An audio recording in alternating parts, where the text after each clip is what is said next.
ഒന്നാം നൂറ്റാണ്ട് മുസ്തഫായ നബി സല്ലല്ലാഹു അലൈഹി വസല്ലമയുടെയും സ്വഹാബത്തിന്റെയും കാലഘട്ടമാണ്. ഇമാം മുസ്ലിം റളിയല്ലാഹു അൻഹു റിപ്പോർട്ട് ചെയ്തതനുസരിച്ച് അവസാന സ്വഹാബി മരണപ്പെടുന്നത് ഹിജ്റ 100-ലാണ്. സ്വഹാബത്തിന്റെ കാലം ആദ്യത്തെ 100 വർഷത്തോടുകൂടി അവസാനിക്കുന്നുണ്ട്. അതിനിടയിൽ തന്നെയാണ് 4 ഖലീഫമാരുടെ ഭരണമുണ്ടാകുന്നത്. മുആവിയ റളിയല്ലാഹു അൻഹുവിന്റെ ഭരണമുണ്ടാകുന്നത്, ഹസ്സൻ റളിയല്ലാഹു അൻഹുവിന്റെ ഭരണമുണ്ടാകുന്നത്. എല്ലാ സ്വഹാബത്തിന്റെയും ഭരണം നടക്കുന്നതും അവരുടെ ജീവിതം നടക്കുന്നതും ഹിജ്റ 100 പൂർത്തിയാകുന്നത് വരെയാണ്, അല്ലെങ്കിൽ അതിന്റെ മുമ്പാണ്. അപ്പൊ 100 കൊല്ലം സ്വഹാബത്തിന്റെ കാലഘട്ടം. പിന്നീടുള്ള 200 കൊല്ലം താബിഉകളുടെയും തബഉ താബിഈങ്ങളുടെയും കാലഘട്ടം. അതിനെയാണ് 3 നൂറ്റാണ്ട് എന്ന് പറയുന്നത്. അഫ്ദലുൽ ഖുറൂനി ഖർനി സുമ്മല്ലദീന യലൂനഹും സുമ്മല്ലദീന യലൂനഹും. അഫ്ദലുൽ ഖുറൂനി ഖർനി എന്ന് പറഞ്ഞത് 1-ാം നൂറ്റാണ്ട്. സുമ്മല്ലദീന യലൂനഹും എന്ന് പറയുന്നത് 2-ാം നൂറ്റാണ്ട്. സുമ്മല്ലദീന യലൂനഹും എന്ന് പറഞ്ഞത് 3-ാം നൂറ്റാണ്ട്. 300 വർഷം. ഈ 300 വർഷത്തിനിടയിൽ ലോകത്ത് നടന്ന പ്രധാനപ്പെട്ട ഒരു സംഭവമാണ് ഫിഖ്ഹിന്റെ ക്രോഡീകരണം. അയിമ്മത്ത് മദ്ഹബിന്റെ ഇമാമുകളെല്ലാവരും ഹിജ്റ 300-നിടയിൽ ജീവിച്ചിട്ടുള്ളവരാണ്. ഇസ്ലാമിക ലോകത്ത് ആദ്യമായി ക്രോഡീകരണം നടക്കുന്നത് കർമ്മശാസ്ത്രമാണ്. നബി സല്ലല്ലാഹു അലൈഹി വസല്ലമ തങ്ങളുടെ കാലത്ത് സ്വഹാബത്തിനിടയിൽ എന്തെങ്കിലും തർക്കമുണ്ടായാൽ മുസ്തഫായ നബി സല്ലല്ലാഹു അലൈഹി വസല്ലമയുടെ വാക്കുകൾ അവസാന വാക്കായി എടുക്കലായിരുന്നു രീതി. അല്ലാത്തവർക്ക് മുനാഫിക്കുകൾ എന്നാണ് പറയാ. അപ്പോ 1-ാം നൂറ്റാണ്ടിൽ നമ്മള് സമസ്തക്കാരി നബിന്റെ കൂടെയാണ്, മുനാഫിക്കുകളൊപ്പല്ല. 15 നൂറ്റാണ്ടിനെ കുറിച്ചാണ് നമ്മൾ പറയുന്നത്, 1 നൂറ്റാണ്ടിനെ കുറിച്ചല്ല. സമസ്തയുടെ താരീഖ് 1 നൂറ്റാണ്ടിന്റെ 100 കൊല്ലത്തെ താരീഖല്ല. 15 നൂറ്റാണ്ടുകൾ 1500 കൊല്ലത്തെ ചരിത്രമാണ് സമസ്തയുടെ താരീഖ്. സമസ്തയുടെ വിശ്വാസത്തിന്റെ താരീഖ്, സമസ്ത കേരള ജംഇയ്യത്തുൽ ഉലമയുടെ ആദർശത്തിന്റെ താരീഖ്, സമസ്തയുടെ മൻഹജ് അതിന്റെ നിയമങ്ങളുടെ താരീഖ്, സമസ്ത കേരള ജംഇയ്യത്തുൽ ഉലമയുടെ നടപടിക്രമങ്ങളുടെ താരീഖ് 15 നൂറ്റാണ്ടിന്റെ താരീഖാണ്.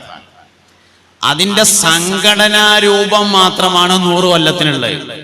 അതിനു മുമ്പ് അതിന് വേറെ വ്യത്യസ്തമായ രൂപങ്ങളാണ്. 1-ാം നൂറ്റാണ്ട് നബിയുടെയും സ്വഹാബത്തിന്റെയും കാലഘട്ടം. അന്ന് നമ്മൾ നബിതങ്ങളുടെയും സ്വഹാബത്തിന്റെയും കൂടെയാണ്. അതിന് എതിരുള്ളത് മുനാഫിക്കുകളാണെന്ന്. കപട വിശ്വാസികൾ നിസ്കരിക്കാണ്ടാവും. മുനാഫിക്കുകൾ നിസ്കരിക്കാൻ വന്നിരുന്നു. മുനാഫിക്കുകളുടെ നേതാവായി അറിയപ്പെട്ടിരുന്ന അബ്ദുല്ലാഹി ഇബ്നു ഉബയ്യ് ഇബ്നു സുലൂൽ എന്ന് പറയുന്ന ആള് 5 വക്തിനും പള്ളിക്കുണ്ടാവും. യുദ്ധത്തിന് കൂടെ പോരും, ഒന്നിലും ബാക്കിക്കില്ല. ആള് മുനാഫിക്കാണ്. പക്ഷെ നബി തങ്ങളുടെ ഒരു പ്രത്യേകത ഉണ്ടായിരുന്നു സല്ലല്ലാഹു അലൈഹി വസല്ലം. അയാൾ മുനാഫിക്കാണെന്ന് നബി ഒരിക്കലും പറഞ്ഞിട്ടില്ല എന്നുള്ളതാണ് നബി തങ്ങളുടെ പ്രത്യേകത സല്ലല്ലാഹു അലൈഹി വസല്ലം. മുനാഫിക്കുകൾ എന്ന് പറഞ്ഞാൽ നമ്മൾ വിചാരിച്ച മാതിരിയല്ല, പള്ളിക്ക് വരാത്തവരല്ല. അബ്ദുല്ലാഹി ഇബ്നു ഉബയ്യ് ഇബ്നു സുലൂൽ എന്ന് പറയുന്ന മുനാഫിക്കുകളുടെ നേതാവ് മുസ്തഫായ നബി സല്ലല്ലാഹു അലൈഹി വസല്ലമ തങ്ങളുടെ കൂടെ യുദ്ധത്തിന് പോരാറുണ്ട്. 5 വക്തുകൾക്കും സുബ്ഹി നിസ്കാരത്തിന് വരെ പള്ളിയിൽ വരാറുണ്ട്. പുണ്യ നബി സല്ലല്ലാഹു അലൈഹി വസല്ലമ തങ്ങളുടെ എല്ലാ സദസ്സിലും പങ്കെടുക്കാറുണ്ട്. സ്വഹാബത്ത് അബ്ദുല്ലാഹി ഇബ്നു ഉബയ്യ് ഇബ്നു സുലൂലിന്റെ കൂടെ കൂടിയില്ല, മുത്തുനബിയുടെയും സ്വഹാബത്തിന്റെയും കൂടെ നിന്നു. അന്നത്തെ പാരമ്പര്യം എന്ന് പറഞ്ഞത് അതാണ്.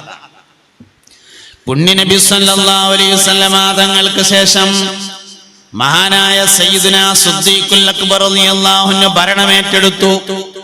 സിദ്ദീഖ് റളിയല്ലാഹു അൻഹുവിന്റെ കാലഘട്ടത്തിലുണ്ടായ അഭിപ്രായ വ്യത്യാസം സക്കാത്ത് നിഷേധികളാണ്. സംഘടിതമല്ല, സംഘടിത രൂപത്തിൽ ഉസ്മാൻ റളിയല്ലാഹുവിന്റെ കാലത്താണ് പ്രധാനമായിട്ട് ഉണ്ടായിട്ടുള്ളത്. സിദ്ദീഖുൽ അക്ബർ റളിയല്ലാഹു അൻഹു ഭരണമേറ്റെടുത്തപ്പോൾ ഇനി സക്കാത്ത് കൊടുക്കേണ്ടതില്ല, സക്കാത്ത് പിരിക്കാനുള്ള അവകാശം നബിതങ്ങൾക്കേ ഉള്ളൂ, സിദ്ദീഖിനില്ല എന്ന് പറഞ്ഞ് ഒരു വിഭാഗം രംഗത്ത് വന്നു. നമ്മൾ ആരപ്പ? സിദ്ദീഖ് റളിയല്ലാഹുവിന്റെ ഒപ്പാണ് സമസ്തക്കാര്.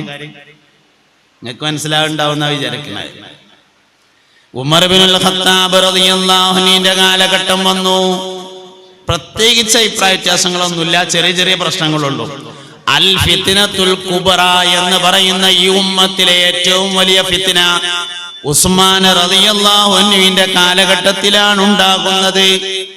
ഉസ്മാൻ റളിയല്ലാഹു അൻഹു ലോകത്തിന്റെ വിവിധ ഭാഗങ്ങളിലേക്ക് നിശ്ചയിച്ചിരുന്ന ഗവർണർമാരുടെ കാര്യത്തില് ജൂതന്മാര് അഴിമതി ആരോപണം കൊണ്ടുവന്നു. അത് ശരിയാണെന്ന് ചില മുസ്ലിങ്ങളും പറഞ്ഞു.